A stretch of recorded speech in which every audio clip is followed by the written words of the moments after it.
Well, yes, Reliance Retail has reported the quarter three results for FY21, and the highlight is the headline number is that there has been a drop in revenue from operations of 9.7% Q on Q.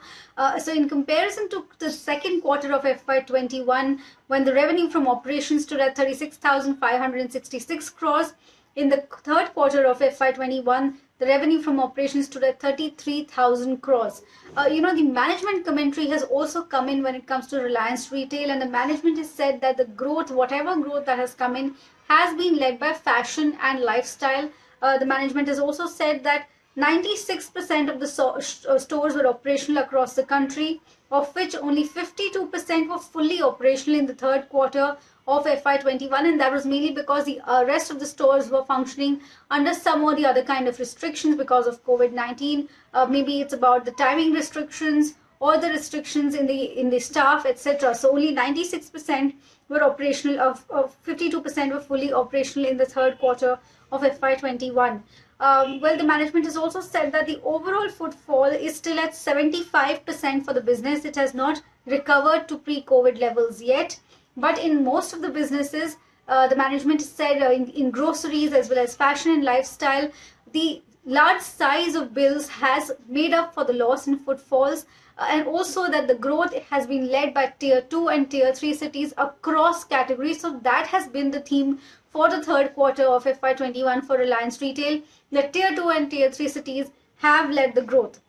Now, apart from that, there has also been a dip in the overall revenue of the company because the O2C business was hived off, the retail O2C business was hived off. So what the company has said is that overall revenue, which apart from being impacted by the challenging operating conditions, was further affected by the transfer out of the fuel retailing business to the RIL BP JV, and also the decision to convert Reliance Market stores to fulfillment centers to enable city expansion of new commerce. So that is what the management has said.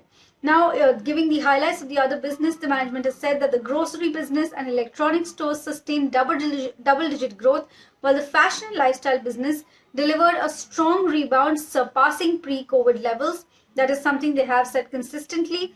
Talking about store expansion, the business accelerated the pace with new store expansion of 327 stores being opened during the quarter, and a total of 12,201 stores spread over 31.2 million square feet is the total count at the end of the third quarter. The management has also spoken about consumer and electronics business, where there was a lot of growth seen because of people coming out and buying tablets, phones, laptops, etc. So Reliance is saying that the revenue growth momentum was sustained at consumer electronics stores on the back of a market-beating festive season, and particularly strong performance again in tier 2 and tier 3 cities. And this growth is excluding the Jio devices, is what the management has said. Apparel and footwear business stages strong bounce back. Ajio continues to scale new highs at 5-time growth in orders over previous year. They have also said that relationships with merchants were further extended to 1,900 cities with 2 times more merchant partners on board. They also said that tier 2, tier 3 cities aided growth for the jewelry stores as well. So this is all in all the overall highlights of the results of Reliance Retail that we have received. There has been a revenue loss, but that is mainly because of hiving of the JV, hiving of the retail O2C business, and tier 2, tier 3 cities continue to drive growth.